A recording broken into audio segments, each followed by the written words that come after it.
Ashen, you can go ahead. Okay, that's great. Okay, so I'd like to welcome everybody here today to our final historical talk as part of Workers' Rights Social Justice Week. We've had a great week of historical events and talks for everyone. But today we have Dr. Margaret Ward, Honorary Senior Lecturer in Queen's University. And today she's going to be talking about James Connolly, Silent Radicals and the Don't Give a Damn League, as well as women and trade unionism. So we're very much looking forward to this. And Margaret, we will hopefully have a few questions at the end of this. And if anybody wants to pop them in, they can at the end in the chat box. So Margaret, over to you, and we'll catch up at the end. Thank you, Roisin, and thank you everyone for giving up your lunchtime to listen to me today. I'm just going to start my screen share now.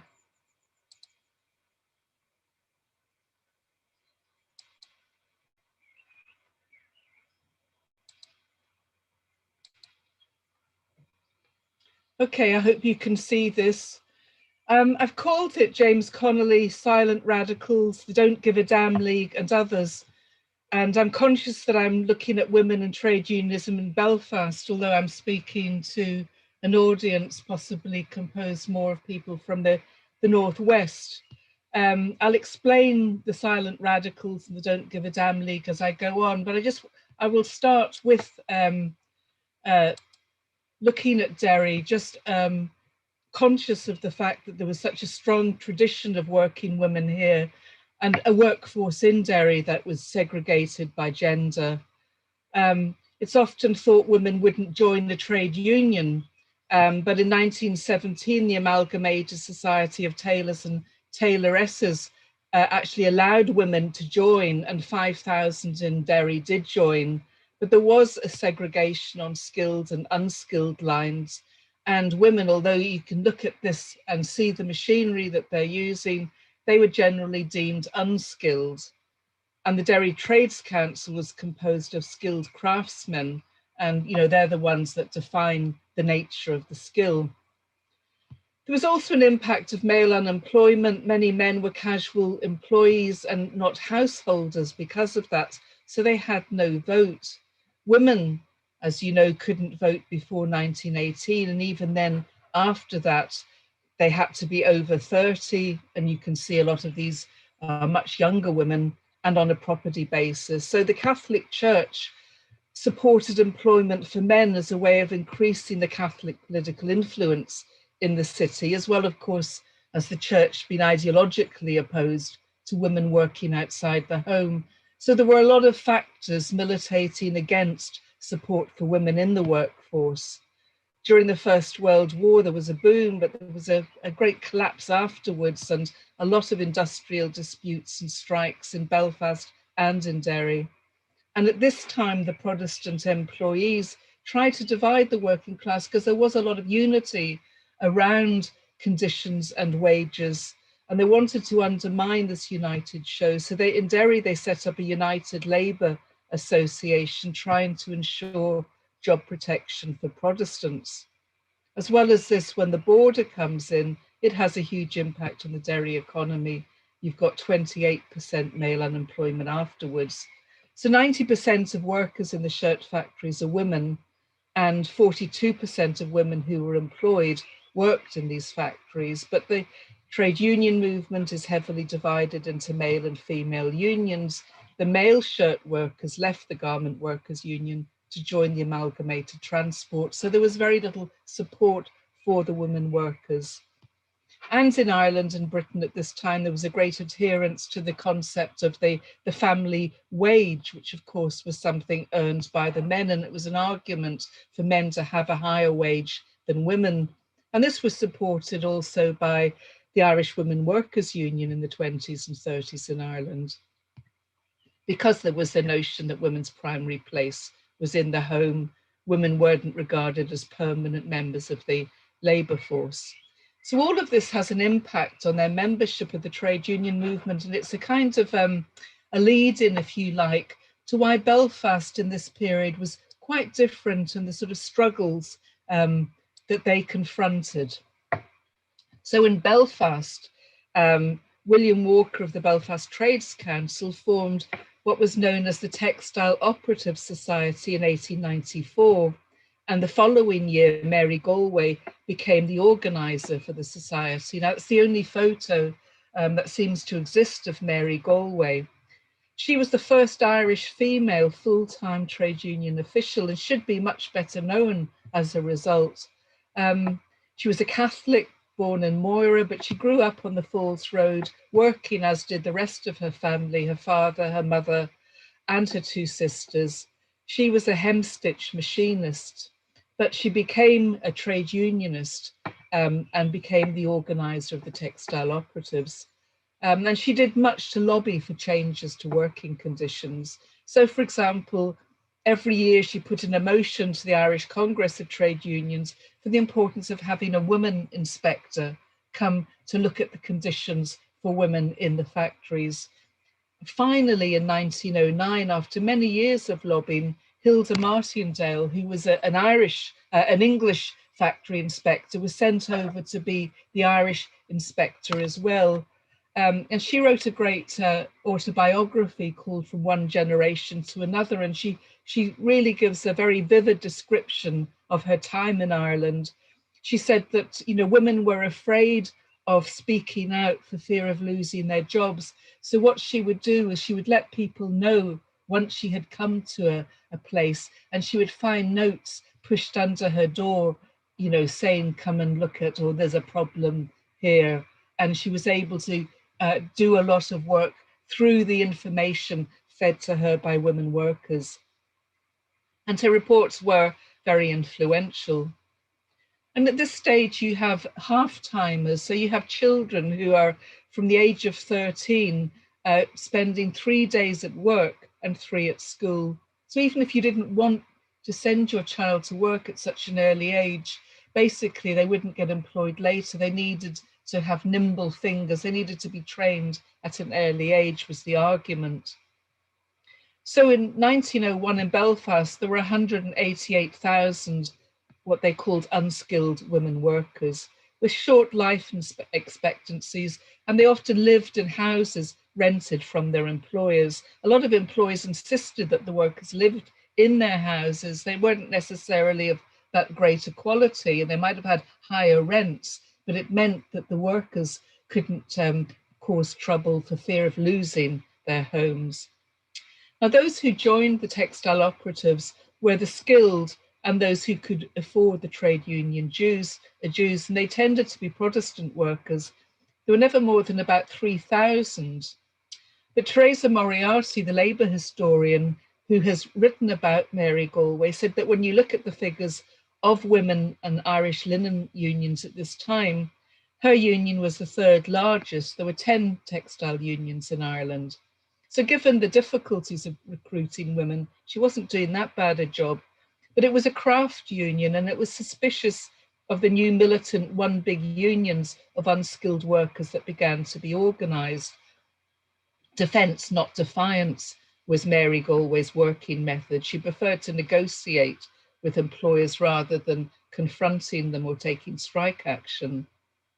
So divisions on sectarian and gender lines obviously occurred in Belfast also. And the focus of this talk is really on the Belfast of James Connolly's time, because for a few short years, he was there not only to organise the men into the Transport Workers Union, but he defied a number of groups as he wanted to have women recruited into the trade union movement on an equal basis to men. And not only did he try to do this, he also attempted to develop a nationalist spirit amongst mill girls whose cultural references were very British. They liked the modern popular culture, the music hall, etc., and weren't at all interested in ceilidhs and things like that. Oops.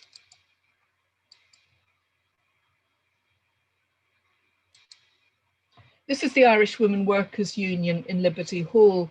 Jim Larkin, who had founded the Transport Union as one big union to bring together the Irish working class, interpreted the rules of the union by saying the fact that it was open to all persons meant male persons.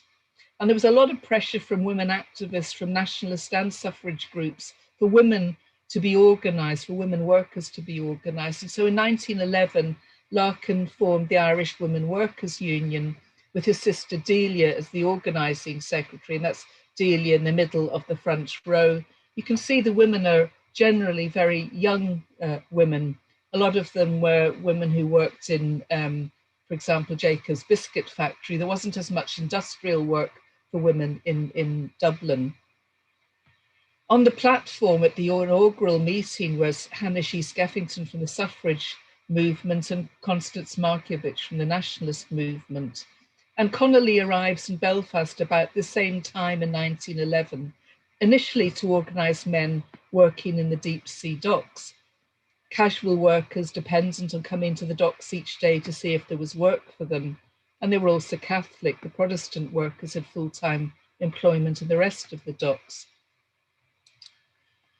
So you can see now women in the linen industry in Belfast. Look at the, the very heavy machinery there, very dangerous, a lot of it.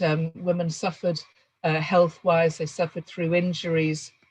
And a mill workers' strike began in Belfast on the 2nd of October 1911, when the women discovered they were being put on short time while the machinery was being speeded up so they would be doing the same amount of work. And there was a new system of rules and fines introduced. So women were fined for whispering, for laughing, for chewing, etc. And this system of fines was one of the worst aspects of the textile industry. If you came in a minute late, you could be fined 15 minutes or half an hour of your work. So women quite often didn't even take home a full week's wages. So the women of York Street and York Road walked out, and they were followed by other mills, and the employers then locked out all the workers.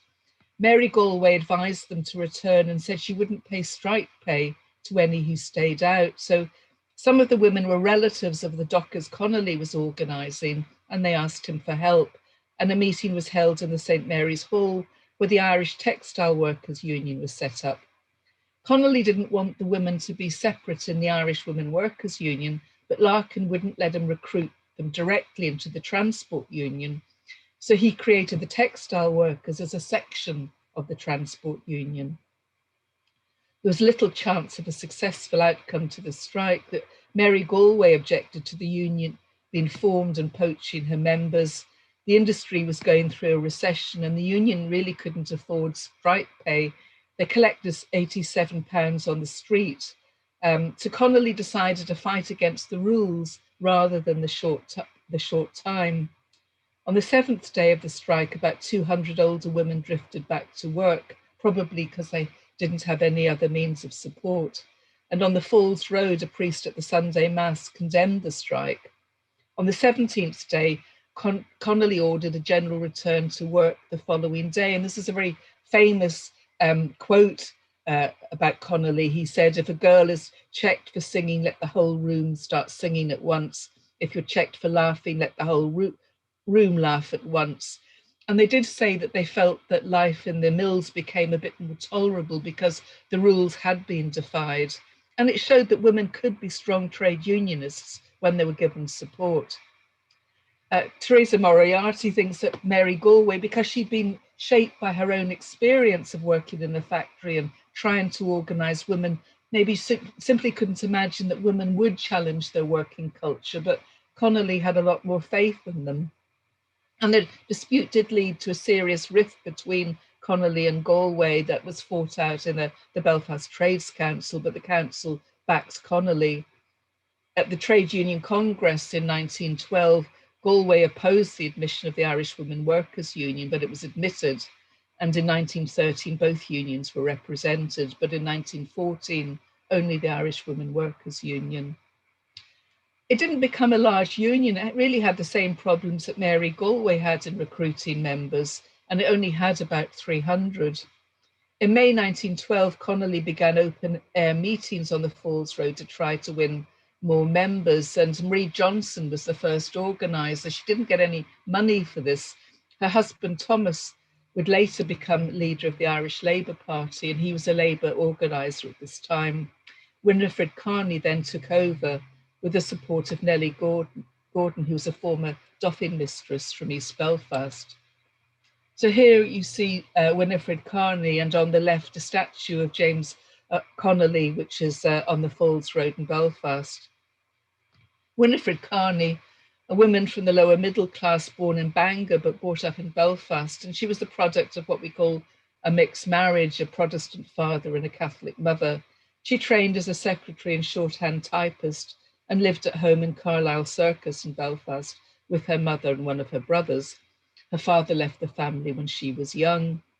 She became involved with the Gaelic League while in her early 20s, but we don't really know what motivated her to work for the Textile Workers Union in the summer of 1912, other than the fact that she was friendly with Marie Johnson, and Marie asked Winnifred to take over when she became ill. At this time, Winnifred was working for a solicitor in Dungannon. So at the beginning, she worked for low and sometimes for no wage, but maybe could afford that more than some because her mother had a sweet shop on the Falls Road.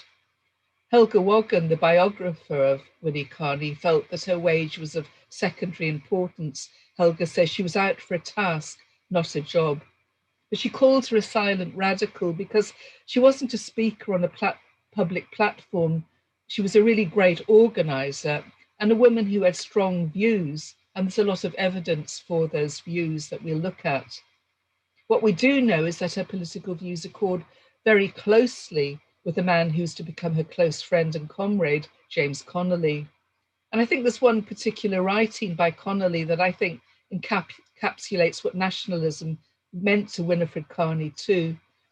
Writing in the Workers' Republic in 1900, Connolly very famously wrote that Ireland is distinct from her people is nothing to me.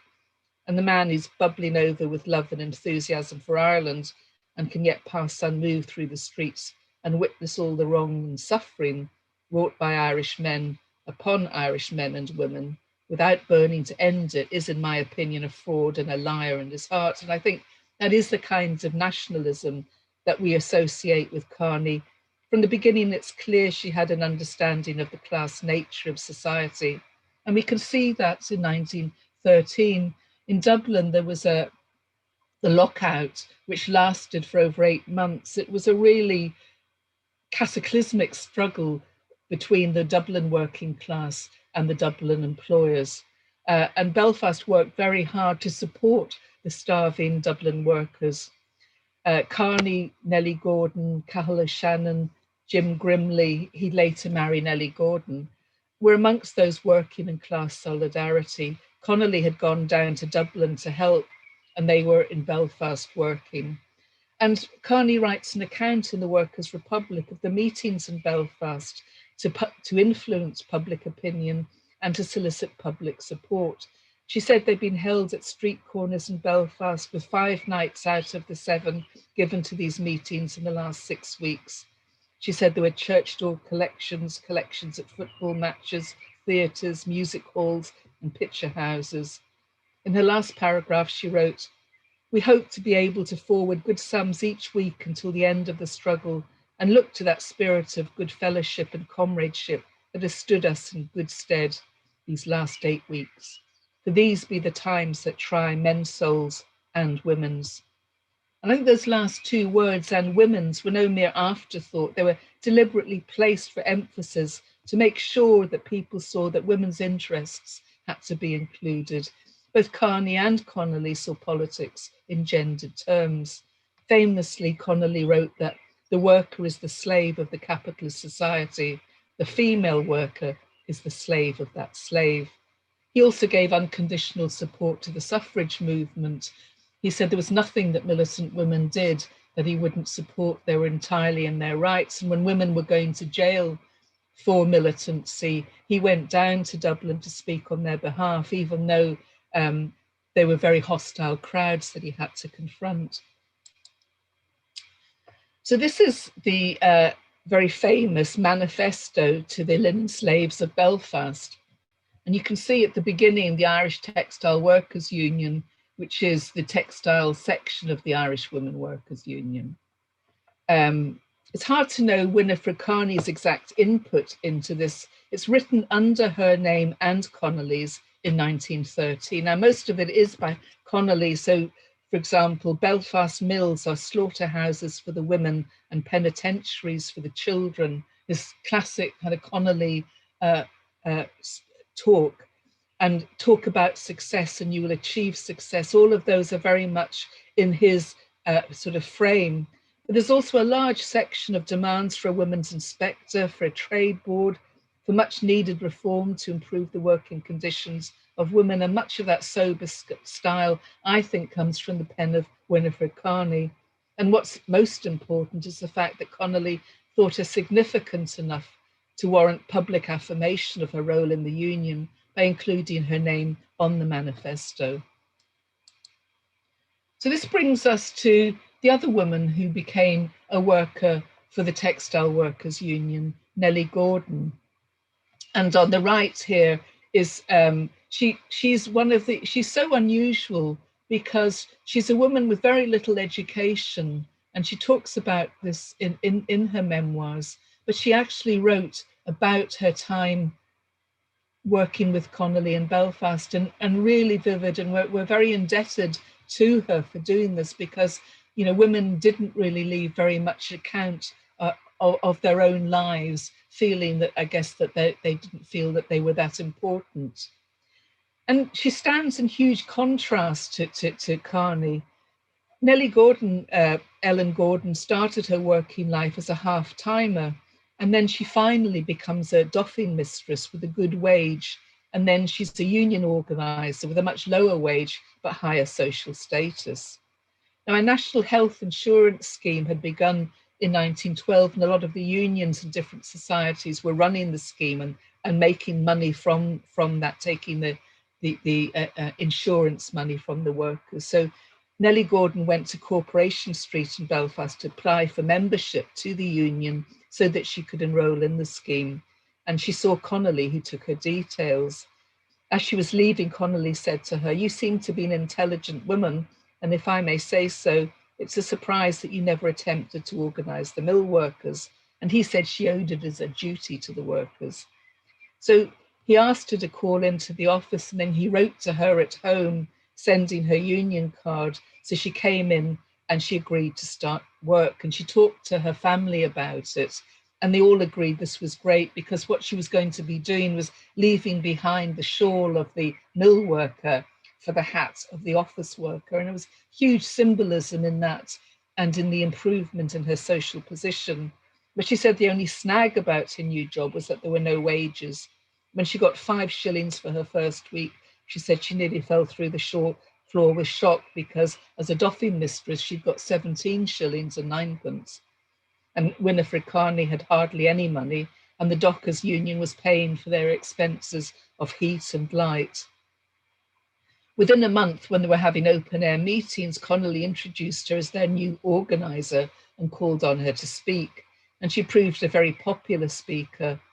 She was very much on the level of the mill workers. She could relate to all their lives. So she punctuated her word with curses, she said, to mill girl cheers. When she got up to speak at the Custom House in Belfast on May Day 1913, she was told a policeman was watching her, and she replied, "I don't give a damn." So the newspapers headlined, "Mrs. Gordon doesn't give a damn." So she said they banded themselves as the Don't Give a Damn League after that. And her reminiscences show Connolly to be deeply concerned with the women that he worked with. He asked her what she read, and he laughed at the cheap romance novels that she showed him. So what he did was he gave her Dickens' Tale of Two Cities about the French Revolution, and a lot of other socialist books.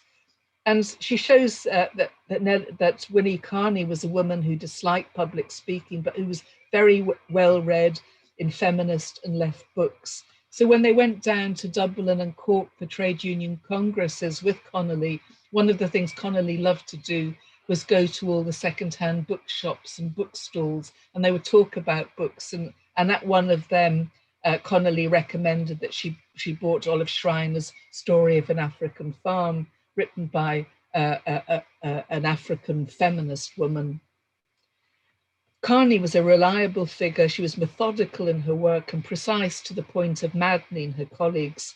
Nellie gives an example when she, Carney and Connolly were to go to a mill to recruit members, and they needed to be there before the workers came out at 6. She said, "We got up and donned our hats.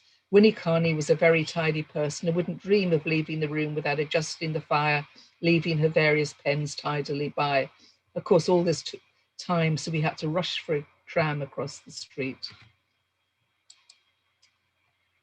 Now, during the lockout, Constance Markovic came up to Belfast and spent a weekend addressing meetings around the town. And at dinner time on the Monday, she spoke to women workers at the York Street mill gates.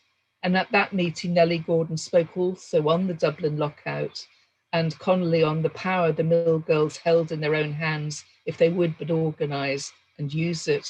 And as a consequence of this, Winnie Carney becomes friends with Constance Markovic, and that's Markovic in her Irish Citizen Army uniform just before the Rising. When Winnie goes down to Dublin before the Rising, she goes and stays with Markovic in her home.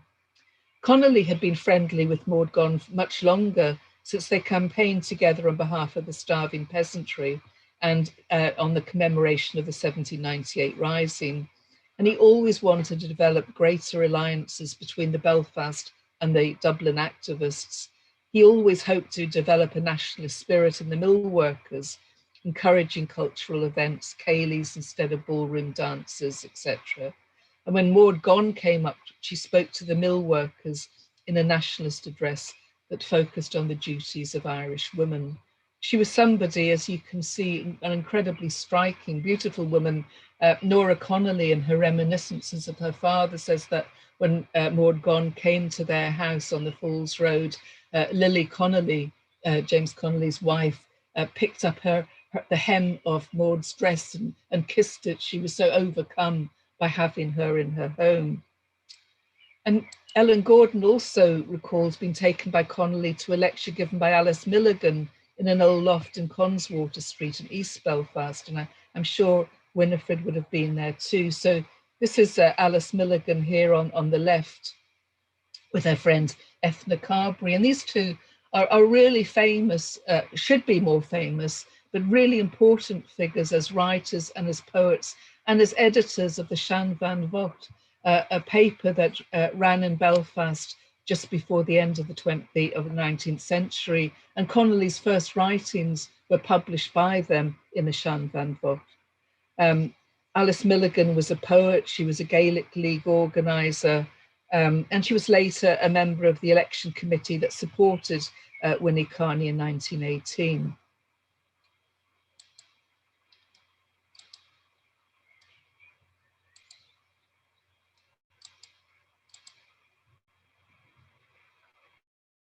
Sorry, I don't know what's happened to my...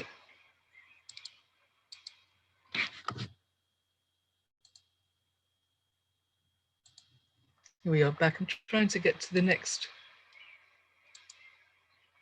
Get it to move on to the next...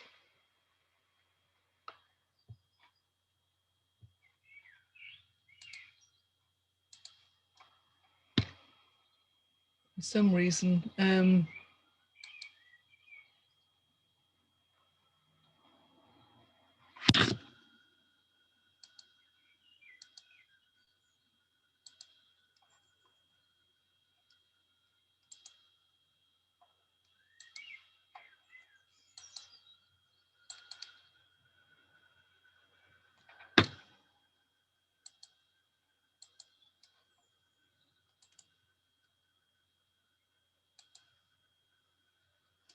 I don't know why it is not moving on.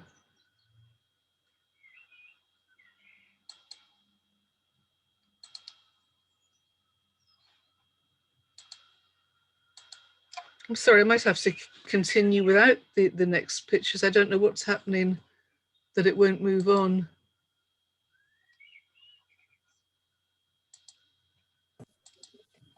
Margaret, if it's possible, if you can continue, we'll see what we Okay. can do. All right. If you can try from your end, I'll just continue then. Winnifred Carney was involved in Cumann on at the outset, and what I wanted to show was their publicity leaflets and their aims. But she attended the inaugural meeting in Dublin in April 1914, This was women's nationalist organisation that was going to support the Irish volunteers in fighting for Irish independence. There was a Belfast branch that Nellie Gordon also joined, and also Nora and Ina Connolly, two of Connolly's daughters. They both worked in the textile industry as stitchers, and their wage was a very important part of the family income. Connolly's wage alone wouldn't have fed his family. The Belfast branch of Cumann na mBan was composed of about 30 activists, and they were quite different from the other branches of Cumann na mBan in the rest of Ireland. They insisted on their right to act as a par with men. They weren't just going to learn how to clean and break down weapons, for example. They had shooting competitions with the men, and Winnifred Carter won one of the shooting competitions. They also obviously attended lectures and other things. But Nellie Gordon says in her memoirs that enthusiasm was waning in our branch of the labour movement when Connolly went to Dublin and people began to join the volunteers and Cumann na mBan. So there's much less emphasis on the trade union organising and trying to recruit more workers after that. Winnifred Carter is still in the office and she's administering the National Health Insurance Scheme, but her focus is becoming much more in terms of what is going to happen in nationalist Ireland. But there was another political movement that was also of importance and in which Winnie was involved, and that was the suffrage movement. It was particularly active in the 1912 to 14 period, and in 1914, Belfast saw the bulk of suffrage militancy, and that was primarily directed by the Pankhurst organisation, the Women's Social and Political Union, but it pulled out when the war started, when the First World War started, and the Franchise League in Dublin tried to set up a branch in Belfast to fill the gap that there wasn't a suffrage organisation in Belfast. And in correspondence between Hannah Shees Geffington, who was one of the leaders of the Franchise League, and Margaret McKeown in Belfast, who had been an active suffragist. She was a Scottish woman who lived off the Ormer Road, was married to a trade unionist. She said that Margaret McKeown wrote to Hannah Shees Geffington to say she'd met Connolly, who said he'd do all he could to help. He said his daughters would join the Franchise League, but they had no spare time for work. And Margaret McKeown writes later, she'd met with the Connolly girls. They will join, but they can't undertake to do any work as they're connected with some Irish association, which they could get into trouble if they took a prominent part in suffrage work, because the Cumann na mBan didn't support the suffrage movement because it was asking for the votes from an English government. Therefore, they couldn't be publicly associated with it. So the Franchise League in the North was supported mainly by members of the trade union movement. And that's interesting to think about when people think that that the trade union movement and women's suffrage didn't have any links. Marie Johnson was at the first meeting, and at the second meeting, the audience consisted of Winnifred Carter, Nellie Gordon, and two male friends from the Textile Workers Union, and two members of Mary Galway's union. But it didn't really last beyond 1915. At this stage, that the war is on, and the Home Rule Bill has been shelved, and it's very difficult to keep on campaigning for the vote. Women continued to campaign for better conditions during the war, and the war was a very difficult time for people. Food was scarce. There was no shipping between Europe and between the sort of big plains of Canada and America. So food was scarce, wheat and commodities like that, and prices went up. And you can see in Belfast that there is a campaign still to try and improve women's conditions. So, for example, there's a big protest meeting that Margaret McKeown and others are at, which is about teachers' pay and the wartime bonus. Because prices had gone up, organised workers were getting what was called a bonus, but women were getting much less than men. And it was felt this was completely unfair. They were doing the same kinds of work, and they also they had the same kind of living expenses. And there was also a trade union strike from the York Road Workers in December 1916, and this was organised by Mary Galway. And you really see Mary Galway very, very active in this period in the war, supporting the women, because the linen workers were actually on short time during the war. Linen, because it was flax, and flax, a lot of the flax came from Europe, meant that they didn't have very much of the raw material. And she was there supporting them. And she also went to the House of Commons to urge a trade board be set up to look at the condition of women and the textile workers. And she worked very closely with Joe Devlin of the Irish Party in this. So Winnifred Carter is part of the rising. She's the first woman in the GPO. She's there as Connolly's aide, and she stays until the end. She's imprisoned until December 1916 and then released under the amnesty for untried prisoners. But Nellie Gordon said Winnie had been uprooted and just couldn't settle. She worked for the Transport Union in Dublin for the first months after her release, and then returned to work in the Belfast office, but she remained active in Cumann and in the Republican movement. She was then a Sinn Féin candidate in the 1918 election. She had her own programme for a workers' republic. And it's interesting, I'm sorry you can't see it, but her election manifesto was completely different from every other Sinn Féin candidate. She talked about being against the capitalist society where men grew fat on the wages of the poor, and that's what she wanted to get rid of. Oh, great. So I stand for the People's Republic, the Workers' Republic, in which all men and women shall work. And you can see how different that is, which no idle rich class shall exploit men and women and children. And you can see there's a picture of her here with a typewriter and a Webley. That's what she's known as, the very pejoratively, I think, as the woman with the typewriter and the Webley, as if she was simply a kind of secretary there. She was much more in the GPO. There was one report in the Irish News of an election meeting in St. Mary's Hall, where she spoke on the hard lot of the mill workers and appealed to them to give her support.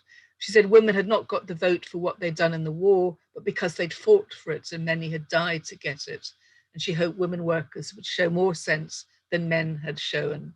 But she was very disappointed in the lack of support by Sinn Féin.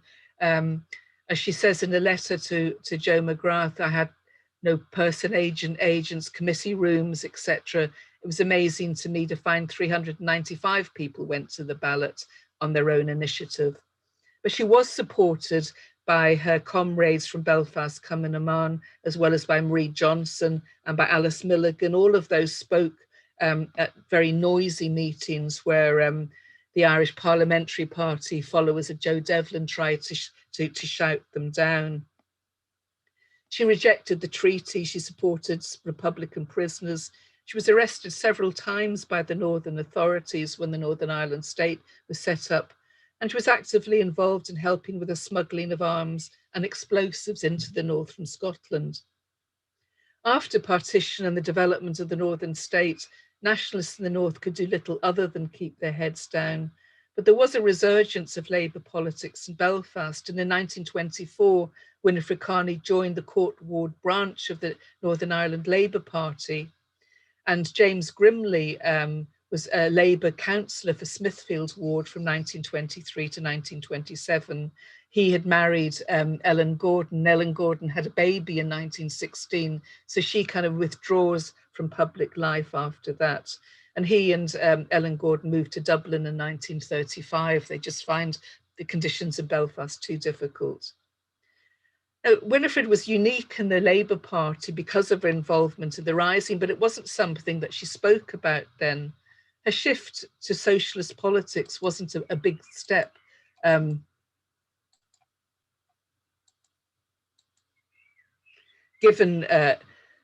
Given her radical commitments, but but what was interesting, and I suppose what's one of the things known about her, as she meets this young man, much younger than her, George McBride, who had been in the Ulster Volunteer Force, who had fought at the Somme.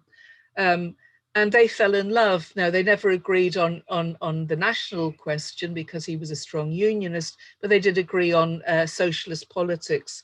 And in 1928, Winnifred Carter and George McBride married, and they later moved to White Abbey. Her health wasn't good in the last few years. I think it was TB because of her imprisonment, and she died in 1943.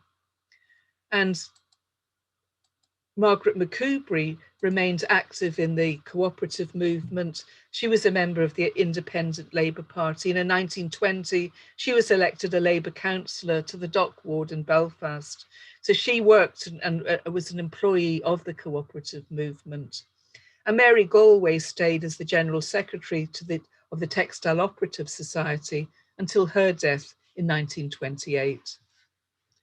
So that comes to the end of that, and I'm sorry for the blip in the middle. And I'll see if it's possible to get back and show you what was missed. No, it's not.